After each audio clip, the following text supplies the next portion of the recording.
जय जगन्नाथ दर्शक बंधु आज राशिफल को आपण मानू स्वागत। आशा करुछि आपण माने समस्ते खुशी रे थिबे। आसंतु सर्वप्रथमे आज पंचांगटी कौन रही से विषय जानि नबा। आज होछि 2024 मसीहा जून मास 1 तारिख शनिवार। सौर मतरे आज वृष 19 दिन। आजिर सूर्य उदय समय सकाळ 5:16 एवं सूर्यास्त समय संध्या 6:24। आज होछि ज्येष्ठ मास कृष्ण पक्ष। नवमी तिथि आज दिब्बा 7:47 पर्यंत रहिबो एवं पूर्वभाद्रव नक्षत्र दिब्बा 7:14 पर्यंत रहिबो एवं मीनचंद्र आज गोटे दिन रहिबो। आसंतु एबे आजिर राशि नक्षत्र विषय जानि नबा।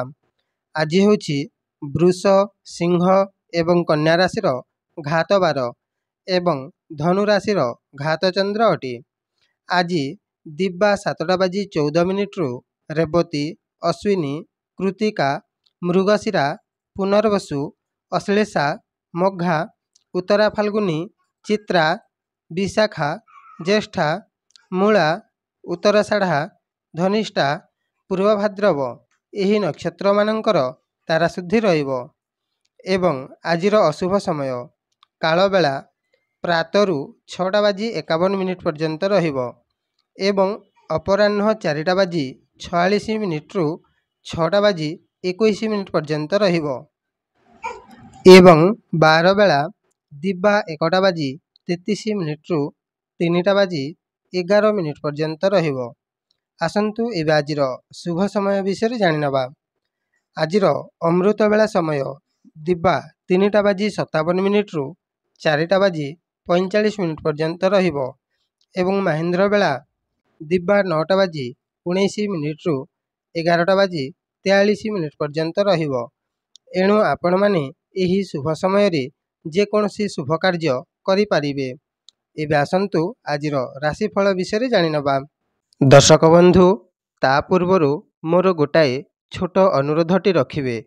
वीडियो देखि सारी गोटाए लाइक निश्चय करिदेबे जहाद्वारा आमको वीडियो तैयारी करिबा पई मनोबल बढ़िबो एवं आम चैनल रो दैनिक राशिफल देखिबा पई पाखरे थिबा सब्सक्राइब बटन टी प्रेस करंतु एवं बेल आइकन घंटीटा को ऑल रे सेट करि दियंतु जहाद्वारा आपण आमर समस्त वीडियो नोटिफिकेशन द्वारा सर्वप्रथमे देखि पारिबे।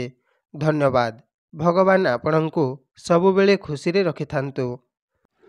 आसंतु सर्वप्रथमे मेष राशि मानंक पई आजिर दिनटी केमिति रहिबो से विषय जानि नबा। देखंतु मेष राशि मानंक पई आजिर दिनटी शयनर सुख प्राप्ति हेबो।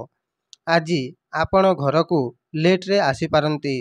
आज आपणंक घरे कलहरी दिनटी कटिबो एवं आज आपणंक अजथा खर्च मध्य बढ़िबो जहाद्वारा आपणंकु अर्थ पई टिकी चिंता करिबाकू पड़िबो एवं आज आपण कोनोसी बंधन रे मध्य पड़ी जाई पारंती। देखि चाहि रहिबे शत्रु माने आपणंकु क्षति रे पकाई पारंती। आजिर उपाय आज आपण हनुमान मंदिर दर्शन करिबाकू जांतु। आजिर दिनटी निश्चय मंगलमय रहिबो। एबे आसंतु वृष राशि मानंक पई आजिर दिनटी केमिति रहिबो से विषय जानि नबा।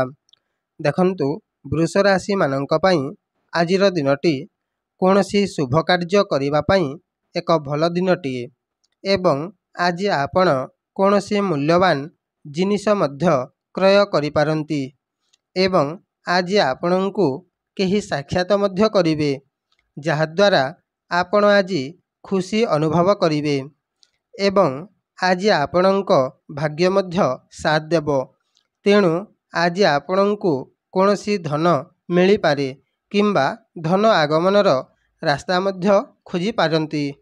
आजिर उपाय आज आपण नील रंगर वस्त्र धारण करंतु। आजिर दिनटी निश्चय मंगलमय रहिबो। एबे आसंतु मिथुन राशि मानंक पई आजिर दिनटी केमिति रहिबो से विषय जानि नबा। देखंतु मिथुन राशि मानंक पई आजिर दिनटी ରାଜଯୋଗ ଅଛି। ତେଣୁ ରାଜନୀତି କ୍ଷେତ୍ରରେ ଥିବା ଲୋକ ଆଜି ନିଶ୍ଚୟ ରାଜ ସମ୍ମାନ ପାଇବେ ଏବଂ ଆଜି କର୍ମକ୍ଷେତ୍ରରେ ମଧ୍ୟ ସଫଳ ରହିବେ ଏବଂ ଆଜି ଆପଣ ନିଜର ବାପାଙ୍କ ପ୍ରତି ଖୁସି ଅନୁଭବ କରିବେ ଏବଂ ଆଜି ଆପଣ ବାପାଙ୍କୁ ମଧ୍ୟ କୌଣସି ଜିନିଷ ମଧ୍ୟ କ୍ରୟ କରିକି ଦେଇପାରନ୍ତି। ବ୍ୟାପାର ବାଣିଜ୍ୟ କରୁଥିବା ବ୍ୟକ୍ତି ଆଜି ନିଶ୍ଚୟ ଲାଭବାନ ରହିବେ ଏବଂ ଶିକ୍ଷାର୍ଥୀମାନେ ଆଜି ପରୀକ୍ଷାରେ ଭଲ ରିଜଲ୍ଟ ଆଣିପାରନ୍ତି। ଆଜିର ଉପାୟ, ଆଜି ଆପଣ ପ୍ରଭୁ ହନୁମାନଙ୍କୁ ପାନ ଖଣ୍ଡେ ଅର୍ପଣ କରନ୍ତୁ। ଆଜିର ଦିନଟି ନିଶ୍ଚୟ ମଙ୍ଗଳମୟ ରହିବ। ଏବେ ଆସନ୍ତୁ କର୍କଟ ରାଶିମାନଙ୍କ ପାଇଁ ଆଜିର ଦିନଟି କେମିତି ରହିବ ସେ ବିଷୟରେ ଜାଣିନେବା। ଦେଖନ୍ତୁ, କର୍କଟ ରାଶିମାନଙ୍କ ପାଇଁ ଆଜିର ଦିନଟି ଭାଗ୍ୟ ସାଥ ଦେବ। ତେଣୁ ଆଜି ଆପଣ କୌଣସି କାର୍ଯ୍ୟ ମଧ୍ୟ କରିବାର ଅଛି, ତାହେଲେ କାର୍ଯ୍ୟଟିକୁ କରିଦିଅନ୍ତୁ, ଶୁଭ ଫଳ ମିଳିବ। ଏହା ସହିତ ଆଜି ଆପଣ କୌଣସି ତୀର୍ଥ ଜାଗାକୁ ମଧ୍ୟ ଯାତ୍ରା କରିବା ପାଇଁ ବିଚାର କରିପାରନ୍ତି। ଆଜି ଆପଣ ବେଶ୍ ଖୁସିରେ ଦିନଟି କାଟିବେ। ପୁତ୍ର ସୁଖରେ ଆଜି ଆପଣ ବେଶ୍ ଖୁସି ଅନୁଭବ କରିବେ। ଆଜିର ଉପାୟ, ଆଜି ଆପଣ କୌଣସି ଲୋକଙ୍କୁ କିମ୍ବା ମନ୍ଦିରରେ ହେଉ ରାଶି ତେଲ ଦାନ କରନ୍ତୁ। ଆଜିର ଦିନଟି ନିଶ୍ଚୟ ମଙ୍ଗଳମୟ ରହିବ। ଆସନ୍ତୁ ଏବେ ସିଂହ ରାଶିମାନଙ୍କ ପାଇଁ ଆଜିର ଦିନଟି କେମିତି ରହିବ ସେ ବିଷୟରେ ଜାଣିନେବା। ଦେଖନ୍ତୁ, ସିଂହ ରାଶିମାନଙ୍କ ପାଇଁ ଆଜିର ଦିନଟି କୌଣସି ଭୂମିରେ ନବନିର୍ମାଣ କାର୍ଯ୍ୟ କରିବା ପାଇଁ ଶୁଭ ଦିନଟିଏ ରହିବ ଏବଂ ଅବିବାହିତାମାନଙ୍କ ପାଇଁ ସ୍ତ୍ରୀ ଲାଭ ହେବାର ଯୋଗ ମଧ୍ୟ ରହିଛି। କିନ୍ତୁ ଧ୍ୟାନ ଦେବେ, ଆଜି ଆପଣଙ୍କୁ ବହୁତ କଷ୍ଟ ମଧ୍ୟ ମିଳିବ ଏବଂ ଟଙ୍କା ପଇସା ମଧ୍ୟ ଖର୍ଚ୍ଚାନ୍ତ ହେବ। ଏହା ସହିତ ଆପଣ କୌଣସି ଆତ୍ମଘାତର ଶିକାର ମଧ୍ୟ ହେବେ। ଆଜିର ଉପାୟ, ଆଜି ଆପଣ ଘରୁ ବାହାରିବା ସମୟରେ ଘିଅ ଟିକିଏ ସେବନ କରିକି ଘରୁ ବାହାରନ୍ତୁ। ଆଜିର ଦିନଟି ନିଶ୍ଚୟ ମଙ୍ଗଳମୟ ରହିବ।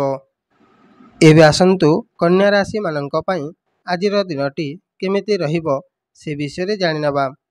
ଦେଖନ୍ତୁ, କନ୍ୟା ରାଶିମାନଙ୍କ ପାଇଁ ଆଜିର ଦିନଟି ପ୍ରେମ ସମ୍ପର୍କ ରଖିବା ପାଇଁ ଶୁଭ ଦିନଟିଏ ଏବଂ ଆଜି ଆପଣଙ୍କ ସ୍ତ୍ରୀ ମଧ୍ୟ ଆପଣଙ୍କୁ ବାକି ଦିନଠାରୁ ଆଜି ଅଧିକ ପ୍ରେମ କରିବେ। ବିଦେଶ ଯାତ୍ରା କରିବା ପାଇଁ ମଧ୍ୟ ଶୁଭ ଦିନଟିଏ। ବ୍ୟାପାର ବାଣିଜ୍ୟ କ୍ଷେତ୍ରରେ ଆଜି କାର୍ଯ୍ୟଟି ସଫଳ ହେବ ଏବଂ ଲାଭବାନ ମଧ୍ୟ ରହିବେ। ଆଜି ଆପଣଙ୍କ ସ୍ୱାସ୍ଥ୍ୟ ମଧ୍ୟ ଭଲ ରହିବ। ଆଜିର ଉପାୟ, ଆଜି ଆପଣ କୌଣସି ଲୁହାର ଜିନିଷ ମନ୍ଦିରରେ ଦାନ କରନ୍ତୁ। ଆଜିର ଦିନଟି ନିଶ୍ଚୟ ମଙ୍ଗଳମୟ ରହିବ। ଏବେ ଆସନ୍ତୁ ତୁଳା ରାଶିମାନଙ୍କ ପାଇଁ ଆଜିର ଦିନଟି କେମିତି ରହିବ ସେ ବିଷୟରେ ଜାଣିନେବା।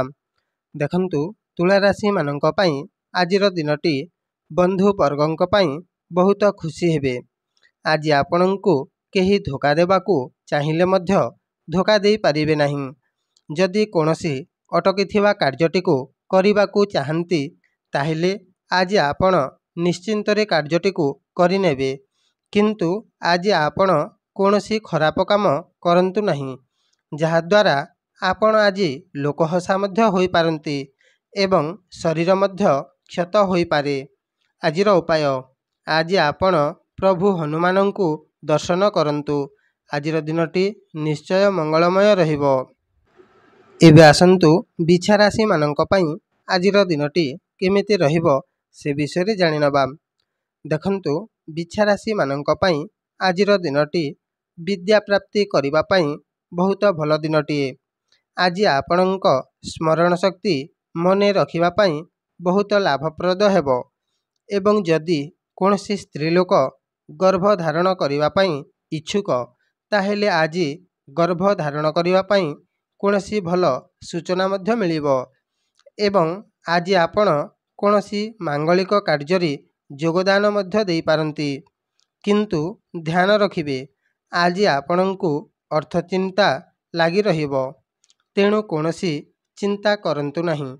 ଆଜିର ଉପାୟ, ଆଜି ଆପଣ କୌଣସି ଲୋକଙ୍କୁ କିମ୍ବା ମନ୍ଦିରରେ ହେଉ ରାଶି ଦାନ କରନ୍ତୁ।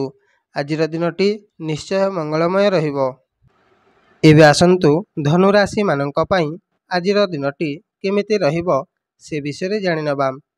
ଦେଖନ୍ତୁ, ଧନୁରାଶିମାନଙ୍କ ପାଇଁ ଆଜିର ଦିନଟି କୌଣସି ନବନିର୍ମାଣ କାର୍ଯ୍ୟ କରିବା ପାଇଁ ଶୁଭ ଦିନଟିଏ ଏବଂ ଗାଡ଼ି ମୋଟର କିଣିବା ପାଇଁ ମଧ୍ୟ ଭଲ ଦିନଟିଏ ଏବଂ ଆଜି ଆପଣ ମିତ୍ରମାନଙ୍କ ସହିତ ଆଜି ଖୁସିରେ ଦିନଟି କାଟିବେ ଏବଂ କୃଷି କ୍ଷେତ୍ରରେ ମଧ୍ୟ ଲାଭବାନ ରହିବେ।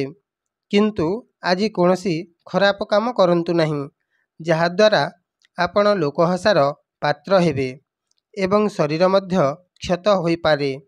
ତେଣୁ ଆଜି ଏପରି କୌଣସି କାର୍ଯ୍ୟ କରିବାରୁ ବଞ୍ଚିତ ରୁହନ୍ତୁ। ଆଜିର ଉପାୟ, ଆଜି ଆପଣ ଘରୁ ବାହାରିବା ସମୟରେ ଅଦା ଟିକିଏ ସେବନ କରିକି ଘରୁ ବାହାରନ୍ତୁ। ଆଜିର ଦିନଟି ନିଶ୍ଚୟ ମଙ୍ଗଳମୟ ରହିବ। ଏବେ ଆସନ୍ତୁ ମକର ରାଶିମାନଙ୍କ ପାଇଁ ଆଜିର ଦିନଟି କେମିତି ରହିବ ସେ ବିଷୟରେ ଜାଣିନେବା। ଦେଖନ୍ତୁ, ମକର ରାଶିମାନଙ୍କ ପାଇଁ ଆଜିର ଦିନଟି ଧୈର୍ଯ୍ୟର ସହିତ ରହିବାକୁ ପଡ଼ିବ। ଯଦି ଆଜି ଆପଣ କୌଣସି ନିଜର ବିଜନେସ୍ ଷ୍ଟାର୍ଟ କରନ୍ତି, ତାହେଲେ ନିଶ୍ଚୟ ଭାବରେ ଲାଭଦାୟକ ରହିବ ଏବଂ ରହଣି ସହଣିରେ ମଧ୍ୟ କିଛିଟା ସୁଧାର ଆସିବ। ଯଦି କୌଣସି ଜାଗାକୁ ଯାତ୍ରା କରନ୍ତି, ତାହେଲେ ନିଶ୍ଚୟ ଯାତ୍ରାଟି ମଙ୍ଗଳମୟ ରହିବ। ଯଦି ଯାତ୍ରା ସମୟରେ ନିଜର ଛୋଟ ଭାଇ ଭଉଣୀକୁ ସାଙ୍ଗରେ ନେଇଥାନ୍ତି, ତାହେଲେ ଯାତ୍ରାଟି ଦୁଇଗୁଣ ଆନନ୍ଦମୟ ରହିବ। ଆଜିର ଉପାୟ, ଆଜି ଆପଣ ଘରୁ ବାହାରିବା ସମୟରେ ଘିଅ ଟିକିଏ ସେବନ କରିକି ଘରୁ ବାହାରନ୍ତୁ। ଆଜିର ଦିନଟି ନିଶ୍ଚୟ ମଙ୍ଗଳମୟ ରହିବ। ଏବେ ଆସନ୍ତୁ କୁମ୍ଭ ରାଶିମାନଙ୍କ ପାଇଁ ଆଜିର ଦିନଟି କେମିତି ରହିବ ସେ ବିଷୟରେ ଜାଣିନେବା। ଦେଖନ୍ତୁ, କୁମ୍ଭ ରାଶିମାନଙ୍କ ପାଇଁ ଆଜିର ଦିନଟି ସୁଖଦାୟକ ରହିବ। ସନ୍ତାନ ପକ୍ଷରୁ ମଧ୍ୟ ସୁସମ୍ବାଦ ପାଇବେ ଏବଂ କୁଟୁମ୍ବମାନଙ୍କ ପକ୍ଷରୁ ମଧ୍ୟ କୌଣସି ଖୁସି ଖବରଟେ ପାଇବେ। ଆଜି କୌଣସି ଜାଗାକୁ ଯାତ୍ରା ମଧ୍ୟ କରିବେ ଏବଂ ଆଜି ଆପଣଙ୍କୁ ସୁସ୍ୱାଦୁ ଭୋଜନ ମଧ୍ୟ ପ୍ରାପ୍ତି ହେବ। କିନ୍ତୁ ଆଜି ଖାଦ୍ୟପେୟ କରିବା ସମୟରେ ଟିକିଏ ଧ୍ୟାନ ଦେବେ। କୌଣସି କାରଣବଶତଃ ଜିଭରେ କ୍ଷତ ହୋଇପାରେ। ଆପଣ ଆଜି କ୍ରୟ କିମ୍ବା ବିକ୍ରୟ କରିବା ସମୟରେ ଟିକିଏ ସତର୍କ ରହିବେ। ଆଜି ଆପଣଙ୍କର ଅର୍ଥ ବ୍ୟୟର ଯୋଗ ମଧ୍ୟ ରହିଅଛି। ଆଜିର ଉପାୟ, ଆଜି ଆପଣ ପ୍ରଭୁ ହନୁମାନଙ୍କୁ ପାନ ଖଣ୍ଡେ ଅର୍ପଣ କରନ୍ତୁ। ଆଜିର ଦିନଟି ନିଶ୍ଚୟ ମଙ୍ଗଳମୟ ରହିବ। ଏବେ ଆସନ୍ତୁ ମୀନ ରାଶିମାନଙ୍କ ପାଇଁ ଆଜିର ଦିନଟି କେମିତି ରହିବ ସେ ବିଷୟରେ ଜାଣିନେବା। ଦେଖନ୍ତୁ, ମୀନ ରାଶିମାନଙ୍କ ପାଇଁ ଆଜିର ଦିନଟି ଅଧିକ ସମୟ ଧରି ବାହାରେ ଦିନଟି କାଟିବେ କିମ୍ବା କୌଣସି ବାହାରେ ମଧ୍ୟ ଆଜି ରହିଯାଇପାରନ୍ତି ଏବଂ ଆଜି ଆପଣଙ୍କ ସ୍ୱାସ୍ଥ୍ୟ ମଧ୍ୟ ଭଲ ରହିବ। ଯଦି ଆପଣ ଆଜି କୌଣସି କାର୍ଯ୍ୟ କରନ୍ତି, ତାହେଲେ କାର୍ଯ୍ୟଟି ମଧ୍ୟ ଶୁଭଦାୟକ ରହିବ। ଏହା ସହିତ ଆଜି ଆପଣ ନିଜ ବ୍ୟକ୍ତିଗତ ଜୀବନରେ ମଧ୍ୟ ଆନନ୍ଦ ଅନୁଭବ କରିବେ ଏବଂ ଆଜି ଆପଣଙ୍କୁ କେହି ପ୍ରଶଂସା ମଧ୍ୟ କରିବେ। ଆଜିର ଉପାୟ, ଆଜି ଆପଣ କଳା ରଙ୍ଗର ବାଇଗଣ କୌଣସି ଲୋକଙ୍କୁ କିମ୍ବା ମନ୍ଦିରରେ ହେଉ ଦାନ କରନ୍ତୁ। ଆଜିର ଦିନଟି ନିଶ୍ଚୟ ମଙ୍ଗଳମୟ ରହିବ। ଦର୍ଶକ ବନ୍ଧୁ, ଯଦି ଆପଣଙ୍କୁ ଏହି ଭିଡ଼ିଓଟି ଭଲ ଲାଗିଲା, ତାହେଲେ ଭିଡ଼ିଓଟିକୁ ଗୋଟାଏ ଲାଇକ୍ ନିଶ୍ଚୟ କରିଦେବେ ଏବଂ ଦୈନିକ ରାଶିଫଳ ଦେଖିବା ପାଇଁ ଆମ ଚ୍ୟାନେଲଟିକୁ ଏବେ ହିଁ ସବସ୍କ୍ରାଇବ୍ କରିଦିଅନ୍ତୁ। ଜୟ ଜଗନ୍ନାଥ।